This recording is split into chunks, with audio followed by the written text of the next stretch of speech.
ಅದಕ್ಕೆ ಅವನು ಭರತ ಮುನಿ ಉತ್ತರ ಕೊಡೋದೇನಂತಂದರೆ, ನಾನು ಅಭಿಮಾನ ಬಿಟ್ಟಿದ್ದೇನೆ ಅಂತ. ಹೇಗಪ್ಪ ಶರೀರಾಭಿಮಾನ ಬಿಡ್ಲಿಕ್ಕೆ ಸಾಧ್ಯವೇ? ಶರೀರಾಭಿಮಾನ ಬಿಡುವುದು ಕೊನೆಗೆ ಮರಣದಲ್ಲಿ ಅಲ್ಲವೇ? ಸಾಯೋ ತನಕ ಶರೀರದಲ್ಲಿ ಅಭಿಮಾನ ಇದ್ದೇ ಇರ್ತದೆ. ಅಂದರೆ ಏನರ್ಥ? ಅವನು ಸದಾಕಾಲ ಸಂಪ್ರಜ್ಞಾತ ಸಮಾಧಿಯಲ್ಲಿದ್ದು ಎಲ್ಲ ವ್ಯವಹಾರ ಮಾಡ್ತಾ ಇರ್ತಾನೆ. ಅಪ್ರಯತ್ನವಾಗಿ ಏನು ಮಾಡ್ತಾನೆ? ಅಸಂಪ್ರಜ್ಞಾತ ಸಮಾಧಿಗೆ ಹೋಗ್ತಾನೆ. ಆವಾಗ ಶರೀರ ಇದ್ದೂ ಇಲ್ಲದಂತೆ. ಈ ಅನಸ್ಥಿಸಿಯಾ ಕೊಟ್ಟು ಏನು ಮಾಡ್ತಾರೆ? ಆಪರೇಷನ್ ಮಾಡ್ತಾರೆ, ಸರ್ಜಿಕಲ್ ಆಪರೇಷನ್. ಅನಸ್ಥಿಸಿಯಾ ಕೊಟ್ಟ ಹಾಗೆ ಏನು ಗೊತ್ತೇ ಆಗುವುದಿಲ್ಲ. ಅಭಿಮಾನ ಹೊರಟೋಗ್ಬಿಡ್ತದೆ. ಅದು ಅಪ್ರಯತ್ನವಾಗಿ ಅವನು ಹೊಡಿಲಿಕ್ಕೆ ಬರ್ತಾನೋ, ಹರಿ ಶ್ರೀಹರಿ ಅಂತಂದ ಸ್ಮರಣೆ ಮಾಡಿಬಿಟ್ರೆ ಇದ್ದಕ್ಕಿದ್ದ ಹಾಗೆ ಅವರು ಸಮಾಧಿ ಅವಸ್ಥೆ ಹೋಗಿಬಿಡ್ತಾರೆ. ನೀವು ಎಷ್ಟು ಹೊಡೆದ್ರೂ ಏನು ಗೊತ್ತೇ ಆಗುವುದಿಲ್ಲ. ಈ ಅಭಿಪ್ರಾಯದಿಂದ ಭರತಮುನಿ ಹಾಗೆ ಹೇಳಿದ್ದಾನೆ. ಇದು ವಾಸ್ತವವಾಗಿ ಪ್ರಾಯೋಗಿಕವಾಗಿ ಮಾಡಿ ತೋರಿಸಿದವರು ದ್ರೋಣಾಚಾರ್ಯರು. ಕಥೆಯಲ್ಲಿ ಬರ್ತದೆ. ದ್ರೋಣಾಚಾರ್ಯರು ಏನು ಮಾಡಿದರು? ಯಾವಾಗ ಅಶ್ವತ್ಥಾಮ ಹತಃ ಅಂತ ಆ ಧ್ವನಿ ಕೇಳಿಸ್ತು, ಮತ್ತೆ ಋಷಿಗಳೆಲ್ಲ ಬಂದು ಹೇಳಿದರು, ಈ ಬ್ರಾಹ್ಮಣ ನೀನು ಯಾಕೆ ಯುದ್ಧ ಮಾಡ್ತಾ ಸಾಯ್ತಾ ಇದ್ದೀಯಾ? ಬಿಟ್ಟುಬಿಡು, ಶಸ್ತ್ರತ್ಯಾಗ ಮಾಡು. ಬ್ರಾಹ್ಮಣನಾಗಿ ಯುದ್ಧದಲ್ಲಿ ಸಾಯಬಾರ್ದು. ಕ್ಷತ್ರಿಯ ಯುದ್ಧದಲ್ಲಿ ಸತ್ತರೆ ಅವನಿಗೆ ಸ್ವರ್ಗ. ಯಾಕೆ? ಸ್ವಧರ್ಮ ಅದು. ಇದು ಬ್ರಾಹ್ಮಣನ ಧರ್ಮ ಅಲ್ಲ. ನೀನು ಯುದ್ಧದಲ್ಲಿ ಸಾಯಬಾರದು. ನೋಡು, ನೀನು ಶಸ್ತ್ರ ತ್ಯಾಗ ಮಾಡು, ಸಮಾಧಿ ಮಾಡು. ಸಮಾಧಿಯಲ್ಲಿ ನೀನು ಶರೀರ ತ್ಯಾಗ ಮಾಡು, ನಿನಗೆ ಆವಾಗ ಒಳ್ಳೆಯ ಫಲ ಸಿಗ್ತದೆ. ಬ್ರಾಹ್ಮಣ ನೀನು ಅಂತ ಹೇಳಿದಾಗ ದ್ರೋಣಾಚಾರ್ಯರು ತಕ್ಷಣ ಅವರು ಸಮಾಧಿಸ್ಥರಾಗಿ ಬಿಟ್ರು. ನಿಂತ್ಕೊಂಡಿದ್ದಾರೆ, ಆ ಯುದ್ಧದಲ್ಲಿ ರಥದಲ್ಲಿ ನಿಂತ್ಕೊಂಡಿದ್ದಾರೆ. ಶಸ್ತ್ರವನ್ನು ಕೆಳಗೆ ಹಾಕಿಬಿಟ್ರು, ಸಮಾಧಿಸ್ಥರಾಗಿ ಬಿಟ್ರು. ತಕ್ಷಣ ದೃಷ್ಟದ್ಯುಮ್ನ ಬಂದ, ತಲೆ ಕಡಿದು ಬಿಟ್ಟ. ಗೊತ್ತೇ ಆಗಲಿಲ್ಲ. ಅವ್ರ ಮೇಲ್ಗಡೆ ಹೋಗಿ ಆಗಿದೆ. ಆ ಶರೀರದ ಅಭಿಮಾನವನ್ನು ಬಿಟ್ಟು ಅವರು ಮೇಲ್ಗಡೆ ಹೋಗಿ ಬೇಕಿದೆ. ಅವ್ರಿಗೆ ಏನು ಗೊತ್ತೇ ಆಗಲಿಲ್ಲ. ಅವರು ಹೋದ ಮೇಲೆ ಹೊಡೆದರೆ ಆವಾಗ ದ್ರೋಣಾಚಾರ್ಯರ ಹತ್ಯೆ ಮಾಡಿದ ಇದು ಬರೋದಿಲ್ಲ. ಯಾಕೆಂದರೆ ಆ ರೀತಿ ಮಂತ್ರ ಯಾಜೋಪಯಾಜರು ಮಂತ್ರ ಹೇಳಿ ಯಾಗದಲ್ಲಿ ಏನು ದೃಷ್ಟದ್ಯುಮ್ನನ್ನು ಹುಟ್ಟಿಸಿದ್ದು ದ್ರೋಣನನ್ನು ಕೊಲ್ಲತಕ್ಕಂತಹ ಮಗ ಸಿಗಬೇಕು ಅಂತ. ನೀವು ದ್ರೋಣಾಚಾರ್ಯರವರು ಶರೀರವನ್ನು ಬಿಟ್ಟು ಹೊರಟು ಹೋದ ಮೇಲೆ ಅವರ ಶರೀರ ಕಡಿದ್ರೆ ದ್ರೋಣನನ್ನು ಕೊಂದಾಗ ಆಗುವುದಿಲ್ಲ. ಅದಕ್ಕೆ ಶರೀರದಲ್ಲಿ ಇರಬೇಕು, ಆದರೆ ಅಭಿಮಾನ ಇಲ್ಲ. ಅದು ಯಾವುದದು? ಸಮಾಧಿ ಅವಸ್ಥೆ, ಮರಣ ಅಲ್ಲ. ಶರೀರ ಬಿಟ್ಟು ಹೋಗಿಲ್ಲ, ಅವರು ಶರೀರದಲ್ಲೇ ಇದ್ದರು. ಆದರೆ ಸಮಾಧಿ ಅವಸ್ಥೆಯಲ್ಲಿ ಅದರ ಅಭಿಮಾನವನ್ನು ಬಿಟ್ಟಿದ್ದಾರೆ. ಆಗ ಕಡ್ದು ಹಾಕಿಬಿಟ್ರು. ದ್ರೋಣಾಚಾರ್ಯರನ್ನು ಕೊಂದಿದ್ದು ಹೌದು ದೃಷ್ಟದ್ಯುಮ್ನ. ಇದು ಯಾವುದು? ಅಸಂಪ್ರಜ್ಞಾತ ಸಮಾಧಿ. ಸದಾಕಾಲ ಅವರು ಸಂಪ್ರಜ್ಞಾತ ಸಮಾಧಿಯಲ್ಲಿ ಇದ್ದವರು, ಅವರು ಜೀವನ್ಮುಕ್ತರು. ಅದು ಅಪ್ರಯತ್ನವಾಗಿ ಸಂಪ್ರಜ್ಞಾತ ಸಮಾಧಿಗೆ ತಿರುಗಿ ಹೋದರು. ಆ ರೀತಿ ಶರೀರ ತ್ಯಾಗ ಮಾಡಿದರು. ಹೀಗಿದೆ. ಇನ್ನು ಭಾಗವತ ಕೇಳಿರ್ತಕ್ಕಂಥವನು ಯಾರು? ಪರೀಕ್ಷಿತ ರಾಜ. ನೋಡಿ, ಪರೀಕ್ಷಿತ ರಾಜನು ಕೂಡ ಅದೇ ರೀತಿಯಲ್ಲಿ ವಿಚಿತ್ರವಾಗಿದೆ. ಇಡೀ 7 ದಿವಸಗಳ ಭಾಗವತ ಪ್ರವಚನ ಎಲ್ಲ ಆಗಿದೆ. ಆದ ಮೇಲೆ ಅವರು ಕೇಳ್ತಾರೆ, ಆಯ್ತಾ ಎಲ್ಲ ಸಂಶಯ ಪರಿಹಾರ ಆಯ್ತಾ ಅಂತ ಕೇಳಿದ್ದಕ್ಕೆ ಪರೀಕ್ಷಿತ ರಾಜರು ಹೇಳಿದರು, ಶುಗಮುನಿಗಳಲ್ಲಿ ಕೇಳಿದರು, ಎಲ್ಲ ನಾನು ಕೃತಾರ್ಥನಾದೆ, ನನ್ನ ಎಲ್ಲ ಸಂಶಯಗಳು ಪರಿಹಾರ ಆಯಿತು, ನಾನು ತೃಪ್ತನಾಗಿದ್ದೇನೆ, ನನಗೆ ಇನ್ನೂ ತಕ್ಷಕ ಬಂದು ಕಡಿದ್ರೆ ಪರವಾಗಿಲ್ಲ ಅಂತಂದ. ತಕ್ಷಕ ಬಂದು ಕಡಿದ್ರೆ ಪರವಾಗಿಲ್ಲ. ಪರವಾಗಿಲ್ಲ ಅಂದರೆ ಅರ್ಥವೇನು? ದುಃಖ ಆಗುವುದಿಲ್ವೇ? ಶರೀರವನ್ನು ಅದು ಹಾವು ಕಚ್ಚಿ ಅದು ಸುಟ್ಟೋಗಿಬಿಡ್ತದೆ. ಇದು ಶರೀರ ಸುಟ್ಟೋಗಿಬಿಡ್ತದೆ ಆ ವಿಷದ ದಾಹಕ್ಕೆ. ನೋವಾಗುವುದಿಲ್ವೇ ಅಂತಂದರೆ ಆವಾಗ ಅವನೇನು ಮಾಡಿದ? ಆವಾಗಲೂ ಕೂಡ ಸಂಪ್ರಜ್ಞಾತ ಸಮಾಧಿಯಲ್ಲಿದ್ದ. ಅವರು ಹೊರಟು ಹೋಗುವಾಗ, ಶುಕಮುನಿಗಳು ಹೋಗುವಾಗ ಅವನು ಸಮಾಧಿಯಲ್ಲಿ ಕುಳಿತ ಅಂತ ಬರ್ತದೆ. ಸಮಾಧಿಯಲ್ಲಿ ಕುಳಿತಿದ್ದರೆ ಭಾಗವತದಲ್ಲಿ ಇಲ್ಲೊಂದು ಪ್ರಶ್ನೆ ನಡುವೆ ಬರ್ತದೆ. ಇದು ಭಾಗವತಕ್ಕೂ ಮಹಾಭಾರತಕ್ಕೂ ವಿರೋಧ ಬಂದ ಹಾಗೆ. ಮಹಾಭಾರತದಲ್ಲಿ ಏನಿದೆ ಅಂತಂದರೆ, ಈ ನಾಗರು ಎಲ್ಲ ಅದು ತಕ್ಷಕನ ಕಡೆಯವರು ನಾಗರು ಎಲ್ಲ ಬಂದುಬಿಟ್ಟಿದ್ದಾರಂತೆ ಅಲ್ಲಿಗೆ. ಬಂದರೆ ಹೇಗೆ ಬಂದರು? ಬ್ರಾಹ್ಮಣ ವೇಷದಿಂದ ಬಂದರು. ಪರೀಕ್ಷಿತ ರಾಜ ಬಹಳ ಜಾಗರೂಕತೆಯಿಂದ 7 ದಿವಸಗಳ ಒಳಗೆ ನನಗೆ ಯಾವ ತೊಂದರೆನೂ ಬರಬಾರದು, ನಿರ್ವಿಘ್ನವಾಗಿ ಭಾಗವತ ಸಪ್ತಾಹ ಶ್ರವಣ ಮಾಡಬೇಕು, ನಾನು ಯಾವ ಹಾವು ಬಂದು ನಮಗೆ ಕಚ್ಚಬಾರದು. ತಕ್ಷಕಾಲದೇ ಹೋದರೆ ಇನ್ನೊಂದು ಯಾವುದೋ ಒಂದು ಹಾವು ಬರ್ಬೋದು, ಕಚ್ಚಬಹುದು, ಯಾರಿಗೂ ಗೊತ್ತು, ತಕ್ಷಕನ ಕಡೆಯವರು ಯಾರಾದರೂ ಬರ್ಬೋದು. ಅದಕ್ಕೋಸ್ಕರ ಏನು ಮಾಡಿದ್ದಾನೆ? ಗಂಗಾ ನದಿ ಪ್ರವಾಹದಲ್ಲಿ ನಡುವೆ ಏನೋ ಒಂದು ಏಕಸ್ತಂಭ, ಒಂದು ಸ್ತಂಭದ ಮೇಲೆ ಒಂದು ಅರಮನೆ ಕಟ್ಟಿಸಿದ್ದಾನೆ. ಪ್ರವಾಹದ ನಡುವೆ, ಗಂಗಾ ಪ್ರವಾಹ ಇದೆಯಲ್ಲ ಅದರ ನಡುವೆ, ತೀರದಲ್ಲ. ಇದು ಮಹಾಭಾರತದಲ್ಲಿ ಹೇಳಿದೆ, ಅದನ್ನು ತಾತ್ಪರ್ಯದಲ್ಲಿ ಶ್ರೀಮದಾಚಾರ್ಯರು ಭಾಗವತ ತಾತ್ಪರ್ಯದಲ್ಲಿ ಹೇಳಿದ್ದಾರೆ. ಇದೇನು ಸುಳ್ಳಲ್ಲ ಅಥವಾ ಅದಕ್ಕೆ ಬೇರೆ ಅರ್ಥ ಮಾಡುವುದಲ್ಲ. ಅಷ್ಟು ಜಾಗರೂಕತೆಯಿಂದ ಯಾರೂ ಒಳಗಡೆ ಬರಬಾರ್ದು. ಯಾರು ಅಂತಂದರೆ ಋಷಿ ಮುನಿಗಳು ಬಿಟ್ಟರೆ ಇನ್ಯಾರೂ ಒಳಗಡೆ ಬರಬಾರ್ದು. ಅದಕ್ಕೇನು ಮಾಡಿದರು, ಈ ನಾಗರು ತಕ್ಷಕನ ಕಡೆಯವರು ಋಷಿಮುನಿಗಳ ವೇಷದಿಂದ ಒಳಗಡೆ ಬಂದರು. ಎರಡೂ ಕೈಯಲ್ಲಿ ಫಲಪುಷ್ಪಗಳನ್ನು ಹಿಡ್ಕೊಂಡು ಬರ್ತಾರೆ. ಫಲಪುಷ್ಪಗಳನ್ನು ಹಿಡ್ಕೊಂಡು ಬರ್ತಾರೆ. ಆ ಒಂದು ಫಲದಲ್ಲಿ ತಕ್ಷಕ ಒಳಗಡೆ ಒಂದು ಕ್ರಿಮಿಯ ರೂಪದಿಂದ ಕುಳಿತಿದ್ದಾನೆ. ಅವನು ಬಂದು ಪರೀಕ್ಷಿತರಾಜರನ್ನು ಕಚ್ಚಬೇಕು, ಕಾಯ್ತಾ ಇದ್ದಾನೆ, ಸಂದರ್ಭ ನೋಡ್ತಾ ಇದ್ದಾನೆ. ಯಾವಾಗ ಕಚ್ಚೋದು ಅಂತಂದ್ರೆ ಹಣ್ಣನ್ನು ಒಡೆದು ತಿನ್ನಬೇಕು. ಯಾರು ಪರೀಕ್ಷಿತ ರಾಜ ಹಾಗೆ ತಿಂತಾನೆ. ಅಲ್ಲಿ ಒಂದು ಪ್ರಶ್ನೆ ಬರ್ತದೆ ಮಹಾಭಾರತಕ್ಕೂ ಇದಕ್ಕೂ. ಮಹಾಭಾರತದ ಪ್ರಕಾರ ಏನು ಹಣ್ಣು ತಿಂತಾನೆ ಅಂತಿದೆ, ಇಲ್ಲಿ ಭಾಗವತದಲ್ಲಿ ಪ್ರಾಯೋಪವೇಶ ಕೂತಿದ್ದಾನೆ ಅಂತ. ಉಪವಾಸ ಮಾಡ್ತಾ ಇದ್ದಾನೆ, ಏನು ಅನ್ನ ತಿನ್ನೋದಿಲ್ಲ. ಅದಕ್ಕೆ ನಾವೇನು ಉತ್ತರ ಕೊಡಬೇಕು ಅಂದರೆ, ಋಷಿಮುನಿಗಳು ಈಗ ಪ್ರಾಯೋಪವೇಶ ಮಾಡಿದರೂ ಕೂಡ ಅದೊಂದು ವ್ರತ. ಅದು ಆ ವ್ರತ ಕೆಡುವುದು ಯಾವಾಗ ಅಂದರೆ ತಾನೇ ಹೋಗಿ ಏನಾದರೂ ತಿಂದರೆ ಅದು ವ್ರತ ಕೆಡ್ತದೆ. ಋಷಿಮುನಿಗಳು ಪ್ರಸಾದ ಅಂತ ಏನಾದರೂ ಕೊಟ್ಟರೆ ಅದನ್ನು ತಿಂದರೆ ಅದು ವ್ರತ ಕೆಡೋದಿಲ್ಲ. ಆದ್ದರಿಂದ ಋಷಿಮುನಿಗಳು ಕೊಟ್ಟರು ಅಂತ ಒಂದು ಹಣ್ಣನ್ನು ಏನು ಮಾಡ್ತಾನೆ, ಅವನು ಎಲ್ಲರಿಗೂ ಕೂಡ ತನ್ನ ಕಡೆಯವರಿಗೆಲ್ಲ ಋಷಿಮುನಿಗಳು ಕೊಟ್ಟ ಹಣ್ಣುಗಳನ್ನೆಲ್ಲ ಹಂಚಿ ತಾನು ಒಂದು ಹಣ್ಣನ್ನು ಬಿಡಿಸಿಕೊಂಡು ಏನು ತಿನ್ನಲಿಕ್ಕೆ ಅಂತ ಹೋಗ್ತಾನೆ. ಆ ಹೊತ್ತಿನಲ್ಲಿ ಅವನು ಸಂಪ್ರಜ್ಞಾತ ಸಮಾಧಿಯಲ್ಲಿದ್ದಾನೆ. ಯಾಕೆಂದರೆ ಭಾಗವತ ಹೇಳ್ತಾ ಇದೆ ಸಮಾಧಿಗೆ ಕೂತಿದ್ದಾನೆ ಅಂತ. ಅಂದರೆ ಸಂಪ್ರಜ್ಞಾತ ಸಮಾಧಿಯಲ್ಲಿದ್ದಾನೆ. ಹಣ್ಣನ್ನು ನೋಡ್ತಾ ಇದ್ದಾನೆ, ಆ ತಕ್ಷಕನನ್ನು ನೋಡ್ತಾ ಇದ್ದಾನೆ, ಕ್ರಿಮಿಯನ್ನು ನೋಡ್ತಾ ಇದ್ದಾನೆ. ಎಲ್ಲಿ ನೋಡಿದರೂ ಪರಬ್ರಹ್ಮನೇ ಕಾಣಿಸೋದು ಅವನಿಗೆ. ಈ ತಕ್ಷಕ ಏನು ಮಾಡ್ತಾನೆ ಅಂತಂತಾನೆ, ನಗುತ್ತಾನೆ, ಗಾಗ ನಗುತ್ತಾ ಇದ್ದಾನೆ.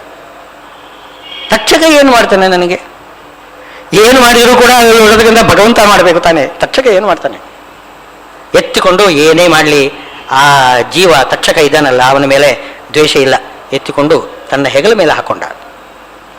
ಆ ಕ್ರಿಮಿಯನ್ನು ಎತ್ತಿ ಹೆಗಲ ಮೇಲೆ ಹಾಕೊಂಡ. ಇಲ್ಲಿ ಸಮಾಧಿಯೇ ಇಲ್ಲ ಅಂತಂದ್ರೆ ಭಾಗವತಕ್ಕೂ ಮಹಾಭಾರತಕ್ಕೂ ವಿರೋಧ ಬರ್ತದೆ. ಹೇಗೆ ನಾವೇನು ಮಾಡಬೇಕು, ಇದನ್ನು ಸಂಪ್ರಜ್ಞಾತ ಸಮಾಧಿ ಎಂದು ಇಟ್ಕೋಬೇಕು. ಆವಾಗ ಅವನು ಇದ್ದಕ್ಕಿದ್ದ ಹಾಗೆ ಸಣ್ಣ ರೂಪ ಇರತಕ್ಕಂತಹ ತಕ್ಷಕ ಅವನು ಯೋಗಬಲ, ನಾಗರಿಗೂ ಕೂಡ ಯೋಗಬಲ ಇದೆ. ದೇವತೆಗಳೆಲ್ಲರಿಗೂ ಕೂಡ, ದೇವತೆಗಳಿಗೆ ನಾಗರಿಗೆ ಎಲ್ಲರಿಗೂ ಕೂಡ ಯೋಗಬಲ ಇದೆ. ಆ ಯೋಗ ಬಲದಿಂದ ಅವನು ದೊಡ್ಡ ಹಾವಾಗಿ ತಕ್ಷಕನಾಗಿ ಎದ್ದು ಬಂದು ಕಚ್ಚುತ್ತಾನೆ. ಆ ಕಚ್ಚುವ ಹೊತ್ತಿನಲ್ಲಿ ಪರೀಕ್ಷಿತರಾಜರು ಅಭಿಮಾನವನ್ನು ಬಿಟ್ಟಿರ್ತಾರೆ, ಅಸಂಪ್ರಜ್ಞಾತ ಸಮಾಧಿಗೆ ಇಳಿದಿರ್ತಾರೆ. ಏನು ನೋವಾಗುವುದಿಲ್ಲ, ಆನಂದವಾಗಿ ಮೇಲ್ಗಡೆ ಹೋಗ್ತಾನೆ. ದೇವತೆಗಳು ಪುಷ್ಪವೃಷ್ಟಿ ಮಾಡ್ತಾರೆ ಅವನ ತಲೆ ಮೇಲೆ. ಇದು ಅಸಂಪ್ರಜ್ಞಾತ ಸಮಾಧಿ. ಅದು ಎಷ್ಟು ಅಪ್ರಯತ್ನವಾಗಿ ಇವರಿಗೆ ಸಿಕ್ತು ಅದನ್ನೇ ಏವಕಾರದಿಂದ ಸೂಚನೆ ಮಾಡ್ತಾ ಇದ್ದಾನೆ ಶ್ರೀಕೃಷ್ಣ ಇಲ್ಲಿ. ಅಂತರ್ಜ್ಯೋತಿರೇವ, ಅವನಿಗೆ ಹೊರಗಿನ ಪದಾರ್ಥಗಳಿಂದ ಯಾವುದೇ ತೊಂದರೆ ಆಗುವುದಿಲ್ಲ ಅಂತೆ. ಸಂಪ್ರಜ್ಞಾತ ಸಮಾಧಿಯಲ್ಲಿ ಇರತಕ್ಕಂಥವರು ಜ್ಞಾನಿಗಳು ಅಸಂಪ್ರಜ್ಞಾತ ಸಮಾಧಿಗೆ ಏರು ಬಿಡ್ತಾರೆ, ಯಾವ ತೊಂದರೆನೂ ಆಗುವುದಿಲ್ಲ. ಹಾಗೆ ಲಭಂತೆ ಬ್ರಹ್ಮ ನಿರ್ವಾಣಂ. ಆಮೇಲೆ ಮುಂದಿನ ಶ್ಲೋಕ ಹೇಳ್ತಾ ಇದೆ, ಋಷಯ ಕ್ಷೀಣ ಕಲ್ಮಷಾಹ, ಅವರ ಪಾಪಗಳೆಲ್ಲ ದೂರವಾದಾಗ ಭಗವಂತನನ್ನು ಹೋಗಿ ಸೇರ್ತಾರೆ. ನಿಷ್ಕಾಮ ಕರ್ಮ ಮಾಡಿದರೆ ಮೊದಲು ಅಂತಃಕರಣ ಶುದ್ಧಿ ಆಗ್ತದೆ ನೋಡಿ. ಅಂತಃಕರಣ ಶುದ್ಧಿ ಅಂತಂದರೆ ಪಾಪ ಪರಿಹಾರ ಮಾಡಿಕೊಂಡು ಜ್ಞಾನ ಸಂಪಾದನೆ ಮಾಡಿ ಪರಮಾತ್ಮನನ್ನು ಹೋಗಿ ಸೇರ್ತಾರೆ. ಅದು ಕ್ರಮ ಹೇಳ್ತಾರೆ. ಕ್ಷೀಣ ಕಲ್ಮಷಾಹ, ಪಾಪ ಪರಿಹಾರ ಮಾಡಿಕೊಂಡು ಛಿನ್ನದ್ವೈಧಾಯತಾತ್ಮಾನಃ. ದ್ವೈಧ ಅಂತಂದ್ರೆ ಎರಡು ಬಗೆಯ ಮನಸ್ಸು, ಅಂದ್ರೆ ಸಂದೇಹ, ಅದೋ ಇದೋ ಅಂತ ಸಂದೇಹ. ಅದು ಚಿನ್ನ. ಆ ದ್ವೈಧ ಅಂತನ್ನೋದು ಇಲ್ಲವೇ ಇಲ್ಲ. ಸಂಶಯ ಎಲ್ಲ ಪರಿಹಾರ ಆಗ್ತದೆ. ಅದಕ್ಕೆ ಪರೀಕ್ಷಿತರಾದರು ಹೇಳಿದ್ರು ನೋಡಿ, ನನ್ನ ಎಲ್ಲ ಸಂಶಯ ಪರಿಹಾರ ಆಯಿತು ಅಂತ. ಇನ್ನು ಸಂಶಯ ಪರಿಹಾರ ಆದರೆ ಆಯತ ಆತ್ಮಾನಃ. ಆಯತ ಅಂತಂದ್ರೆ ದೊಡ್ಡ ಮನಸ್ಸು ಅಂದರೆ ಸರ್ವಜ್ಞರು ಅಂತ ಅರ್ಥ. ಮಹಾಮನಾಹ. ಆಯತಾತ್ಮ ಅಂದರೆ ಅರ್ಥವೇನು? ಸರ್ವಜ್ಞರು, ಎಲ್ಲ ಜ್ಞಾನ ಅವರಲ್ಲಿ ತುಂಬಿಕೊಂಡಿರ್ತದೆ. ಹೀಗೆ ಎಲ್ಲ ಸಂಶಯಗಳನ್ನು ಪರಿಹಾರ ಮಾಡಿಕೊಂಡು ಎಲ್ಲ ತತ್ವಗಳನ್ನು ತಿಳ್ಕೊಂಡು ಅವರು ಏನು ಮಾಡ್ತಾರೆ? ಸರ್ವಭೂತ ಹಿತೇ ರತಾಹ. ಎಲ್ಲ ಭೂತಗಳಲ್ಲಿಯೂ ಎಲ್ಲ ಪ್ರಾಣಿಗಳಲ್ಲಿಯೂ ಇರತಕ್ಕಂತಹ ಭಗವಂತನಲ್ಲಿ ಅಂತ ಅರ್ಥ. ಅಂತಹ ಭಗವಂತನಲ್ಲಿ ರತಾಹ ಇರತಕ್ಕಂಥವರು ಲಭಂತೆ ಬ್ರಹ್ಮ ನಿರ್ವಾಣಂ ಅಂಥವರು ಪರಬ್ರಹ್ಮನನ್ನು ಹೋಗಿ ಸೇರ್ತಾರೆ. ಇಂಥವರಿಗೆ ಕಾಮಕ್ರೋಧಗಳನ್ನು ಬಿಡ್ತಕ್ಕಂಥವರಿಗೆ, ಕಾಮಕ್ರೋಧ ವಿಯುಕ್ತಾನಾಂ ಯತೀನಾಂ ಯತಚೇತಸಾಂ. ಯತಿಗಳು ಅಂದರೆ ಮನಸ್ಸನ್ನು ನಿಗ್ರಹ ಮಾಡಿಕೊಂಡವರು. ಕಾಮಕ್ರೋಧಗಳನ್ನು ಬಿಟ್ಟು ಮನಸ್ಸನ್ನು ನಿಗ್ರಹ ಮಾಡಿಕೊಂಡವರು, ಅವರಿಗೆ ಅಭಿತಃ ಬ್ರಹ್ಮ ನಿರ್ವಾಣಂ, ಎಲ್ಲಿ ನೋಡಿದರೂ ಭಗವಂತ ಕಾಣ್ತಾನೆ. ಇದು ಅವರ ಲಕ್ಷಣ, ಜೀವನ್ಮುಕ್ತರ ಲಕ್ಷಣ. ಅವರಿಗೆ ಎಲ್ಲಿ ನೋಡಿದರೂ ಕೂಡ ಬ್ರಹ್ಮನೇ ಕಾಣ್ತಾನೆ. ಅಭಿತಃ ಅಂದರೆ ಎಲ್ಲ ಕಡೆಗೂ ಕೂಡ ಆ ಪರಮಾತ್ಮನೇ ಕಾಣ್ತಾನೆ. ಆಮೇಲೆ ಕಾಣ್ತಾನೆ ಮಾತ್ರವಲ್ಲ, ಎಲ್ಲ ಕಡೆಗೂ ಇದ್ದು ಇವನನ್ನು ರಕ್ಷಣೆ ಮಾಡ್ತಾನೆ ಅಂತ ಅರ್ಥ. ರಕ್ಷಕನಾಗಿ ಇರ್ತಾನೆ. ರಕ್ಷಣೆ ಅಂದ್ರೆ ಏನು? ಯಾವುದೇ ಈ ವಿಷಯ ವಾಸನೆಗಳು ಬಾರದ ಹಾಗೆ, ಪುನಃ ಅವನನ್ನು ಸಂಸಾರದಲ್ಲಿ ಕೂಪದಲ್ಲಿ ತಳ್ಳದ ಹಾಗೆ. ಅದೇ ತಾನೇ ಕಾಮಕ್ರೋಧಾದಿಗಳು ತಾನೆ. ಅದರಿಂದ ರಕ್ಷಣೆ ಕೊಡ್ತಾನೆ. ಕಾಮಕ್ರೋಧಾದಿಗಳು ಬಾರದ ಹಾಗೆ ಮಾಡ್ತಾನೆ. ನನಗೆ ಮೊದಲು ಹೇಳಿದ್ನಲ್ಲ, ಮೊದಲು ಕಾಮಕ್ರೋಧಾದಿಗಳನ್ನು ಬಿಡಲಿಕ್ಕೆ ನಾವು ಪ್ರಯತ್ನ ಮಾಡಬೇಕು. ಆ ಅಪರೋಕ್ಷ ಜ್ಞಾನ ಬಂದು ಜೀವನ್ಮುಕ್ತರಾಗಿರ್ತಕ್ಕಂಥವ್ರು ಇದ್ದಾರಲ್ಲ, ಅವರಿಗೆ ಕಾಮಕ್ರೋಧಾದಿಗಳು ಇರುವುದೇ ಇಲ್ಲ. ಯಾಕೆ ಇರುವುದಿಲ್ಲ ಅಂತಂದ್ರೆ, ಅಭಿತಃ ಸುತ್ತಲೂ ಇರತಕ್ಕಂಥ ಪರಬ್ರಹ್ಮ ಭಗವಂತ ಕಾಮಕ್ರೋಧಾದಿಗಳು ಬಾರದ ಹಾಗೆ ತಡೀತಾನೆ, ರಕ್ಷಣೆ ಮಾಡ್ತಾನೆ. ಅವನೇ ರಕ್ಷಕ. ಇವಂದು ಏನಿಲ್ಲ, ಎಲ್ಲ ಅವನೇ. ಬಂಧಕೋ ಭವಪಾಶೇನ ಭವಪಾಶಾಚ್ಚ ಮೋಚಕ. ಬಂಧಕನೂ ಅವನೇ, ಮೋಚಕನೂ ಅವನೇ ಪರಮಾತ್ಮ. ಅಭಿತೋ ಬ್ರಹ್ಮ ನಿರ್ವಾಣಂ ವರ್ತತೆ ವಿದಿತಾತ್ಮನಾಂ. ವಿದಿತ ಆತ್ಮನಾಂ, ಸರ್ವಜ್ಞರಾಗಿರ್ತಕ್ಕಂಥವ್ರು ಯಾರಿದ್ದಾರೆ ಅವರಿಗೆ, ಬ್ರಹ್ಮಜ್ಞಾನಿಗಳಿಗೆ, ಆತ್ಮ ಅಂದರೆ ಪರಮಾತ್ಮ ಬ್ರಹ್ಮ, ವಿದಿತಾತ್ಮನಾಂ ಬ್ರಹ್ಮಜ್ಞಾನಿಗಳಿಗೆ ಏನು ಅಭಿತಃ ಬ್ರಹ್ಮ ನಿರ್ವಾಣಂ ವಿದ್ಯತೆ. ಇನ್ನು ಅವರು ಕೆಲವೊಮ್ಮೆ ಧ್ಯಾನಕ್ಕೆ ಕುಳಿತುಕೊಳ್ತಾರೆ ನೋಡಿ. ಅಪರೋಕ್ಷ ಜ್ಞಾನಿಗಳು ಕೆಲವೊಮ್ಮೆ ಧ್ಯಾನಕ್ಕೆ ಅಂತ ಕುಳಿತುಕೊಳ್ತಾರೆ. ಯಾವ ರೀತಿ ಕುಳಿತುಕೊಳ್ತಾರೆ? ಇದು ಜ್ಞಾನಿಗಳ ಲಕ್ಷಣವನ್ನು ಹೇಳಿಕೆ ಹೊರಟಿರು. ಕೆಲವೊಮ್ಮೆ ಅವರು ಕುಳಿತುಕೊಂಡು ಏನು ಅಸಂಪ್ರಜ್ಞಾತ ಸಮಾಧಿಗೆ ಏರಬೇಕಾಗಿದ್ರೆ ಅವರು ಆಸನ ಹಾಕ್ಕೊಳ್ತಾರೆ. ಆಸನ ಮಾಡಿಕೊಂಡು ಕಣ್ಣು ಮುಚ್ಚುವುದಿಲ್ಲ, ಕಣ್ಣು ತೆರ್ಕೊಂಡಿರ್ತಾರೆ. ದೃಷ್ಟಿ ಮಾತ್ರ ಎಲ್ಲಿ ಸುತ್ತಲೂ ಪ್ರಸಾರ ಮಾಡುವುದಿಲ್ಲ, ಎಲ್ಲ ಕಡೆಗೂ ದೃಷ್ಟಿ ಹಾಯಿಸುವುದಿಲ್ಲ. ಮತ್ತೇನು ಮಾಡ್ತಾರೆ? ಸಂಪ್ರೇಕ್ಷ ನಾಸಿಕಾಗ್ರಂ ಅಂತ, ಏನು ಮೂಗಿನ ತುದಿಯನ್ನು ನೋಡಬಹುದು ಅಂತ ಹಿಂದೆ ಬಂದಿದೆ. ಈಗ ಇಲ್ಲಿ ಹೇಳ್ತಾರೆ ಅಂತರೇ ಭ್ರೂಹೋ, ಈ ಹುಬ್ಬುಗಳ ನಡುವಿಗೆ ದೃಷ್ಟಿಯನ್ನು ಹಾಕ್ತಾರಂತೆ. ಅದು ಆಗ್ಬೋದು, ಇದು ಆಗ್ಬೋದು ಅಂತ ಹೇಳ್ತಾರೆ. ಎರಡು ರೀತಿ ಧ್ಯಾನದಲ್ಲಿ ಎರಡು ರೀತಿ ಮಾಡಲಿಕ್ಕೆ ಬರ್ತದೆ ಅಂತ ಹೇಳ್ತಾರೆ. ಆ ದೃಷ್ಟಿ ಕಣ್ಣಿನ ಇದುಂಟಲ್ಲ, ದೃಷ್ಟಿ ಮೂಗಿನ ತುದಿಗೂ ಇರ್ಬೋದು ಅಥವಾ ಭ್ರೂ ಮಧ್ಯದಲ್ಲಿಯೂ ಕೂಡ ಇರ್ಬೋದಂತೆ. ಸ್ಪರ್ಶಾನ್ ಕೃತ್ವ ಬಹಿರ್ಬಾಹ್ಯಾನ್ ಚಕ್ಷುಶ್ಚೈವ ಅಂತರೇ ಭ್ರೂಹೋ, ಆ ಭ್ರೂವದ ಮಧ್ಯದಲ್ಲಿ ಅದನ್ನು ನಿಲ್ಲಿಸಬೇಕಂತೆ. ಆಮೇಲೆ ಪ್ರಾಣಾಪಾನವು ಸಮವು ಕೃತ್ವ, ಪ್ರಾಣಾಯಾಮ ಮಾಡ್ತಾರೆ. ಮಾಡಬೇಕು ಅಂತೇನಿಲ್ಲ, ಆದರೆ ಅದು ಎಲ್ಲ ಪರಮಾತ್ಮನ ಪೂಜಾ, ಅದೊಂದು ಯಜ್ಞ ಅಂತ ಹೇಳಿದಾರಲ್ಲ ನೋಡಿ, ಹಿಂದೆ ಹೇಳಿದ್ದಾರೆ. ಪ್ರಾಣಾಯಾಮ ಮಾಡುವುದು ಒಂದು ಯಜ್ಞ, ಆ ಯೋಗಾಭ್ಯಾಸ ಮಾಡುವುದು ಒಂದು ಯಜ್ಞ. ಆ ಯಜ್ಞ ರೂಪದಿಂದ ಆ ಜೀವನ್ಮುಕ್ತರು ಬ್ರಹ್ಮಜ್ಞಾನಿಗಳು ಪ್ರಾಣಾಪಾನೋ ಸಮೋಕೃತ್ವ ನಾಸಾಭ್ಯಂತರ ಚಾರಿಣೌ, ನಾಸ ಮೂಗಿನ ತುದಿಯಲ್ಲಿ ಮೂಗಿನಿಂದ ಒಳಗಡೆ ಪ್ರಾಣ ಅಪಾನಗಳು ಸಂಚಾರ ಮಾಡುವುದನ್ನು ಸಮಾನವಾಗಿ ನಿಲ್ಲಿಸ್ತಾರೆ. ಸಮಾನವಾಗಿ ನಿಲ್ಲಿಸುವುದಂದ್ರೇನು? ಪ್ರಾಣವನ್ನು ಒಳಗಡೆ ತುಂಬಿಕೊಂಡು ಅಪಾನದಲ್ಲಿ ಒಳಗಡೆ ಏನು ಇದೆ, ಅಪಾನವನ್ನು ಪ್ರಾಣವನ್ನು ಎರಡನ್ನು ಜೊತೆಗೆ ಸೇರಿಸಿ ಕುಂಭಕದಲ್ಲಿ ನಿಲ್ಲಿಸುವುದು. ಆ ರೀತಿ ಕುಂಭಕ ಅಂತ ಹೇಳ್ತಾರೆ. ಒಳಗಡೆ ಶ್ವಾಸವನ್ನು ನಿಲ್ಲಿಸುವುದು. ಸಮೋಕೃತ್ವ ನಾಸಾಭ್ಯಂತರ ಚಾರಿಣವು ಯತೇಂದ್ರಿಯ ಮನೋಬುದ್ಧಿ, ಮನಸ್ಸು ಬುದ್ಧಿ ಎರಡನ್ನೂ ಕೂಡ ನಿಗ್ರಹ ಮಾಡಿ ಮೋಕ್ಷಪರಾಯಣ ವಿಗತೇಚ್ಛಾ ಭಯಕ್ರೋಧ ಯಹ, ಎಲ್ಲ ಭಯ ಕ್ರೋಧ ಇದನ್ನೆಲ್ಲ ಮರೆತು ಬಿಟ್ಟು ಏನು ಮಾಡಬೇಕು? ಮೋಕ್ಷವನ್ನೇ ಚಿಂತನೆ ಮಾಡ್ತಾ ಇರತಕ್ಕಂಥವನು ಯಾರಿದ್ದಾನೆ ಅವನೇ ಮುಕ್ತ ಏವ, ಅವನು ಮುಕ್ತನಾಗಿ ಬಿಟ್ಟ. ಮುಕ್ತನಾಗಿ ಬಿಟ್ಟ ಅಂತಂದರೆ ಮುಕ್ತಿ ಅವನಿಗೆ ನಿಶ್ಚಿತ. ಯಾವಾಗ ಈ ಪ್ರಾಣಾಯಾಮ ಮಾಡುವಾಗ ಬರೀ ಪ್ರಾಣಾಯಾಮ ಮಾಡುವುದಲ್ಲ, ಆ ಕಾಲದಲ್ಲಿ ಸಬೀಜ ಪ್ರಾಣಾಯಾಮ ಮಾಡಬೇಕು, ನಿರ್ಬೀಜ ಪ್ರಾಣಾಯಾಮ ಅಲ್ಲ. ಪ್ರಾಣಾಪಾನಗಳನ್ನು ನಿಲ್ಲಿಸಿ ಬಿಡುವುದು ಅದೊಂದು ರೀತಿ ಪ್ರಾಣಾಯಾಮನೇ. ನಿಲ್ಲಿಸಿಬಿಟ್ರೆ ಸಾಲದು, ನಿಲ್ಲಿಸಿ ಕುಂಭಕದಲ್ಲಿ ಪರಮಾತ್ಮನ ಧ್ಯಾನ ಮಾಡಬೇಕು, ಸಬೀಜ ಪ್ರಾಣಾಯಾಮ ಮಾಡಬೇಕು. ಅದು ಬೀಜ. ಬೀಜ ಅಂತಂದರೆ ಭಗವಂತನ ರೂಪ, ಅದೇ ಅದನ್ನು ಬೀಜ ಅಂತ ಹೇಳ್ತಾರೆ.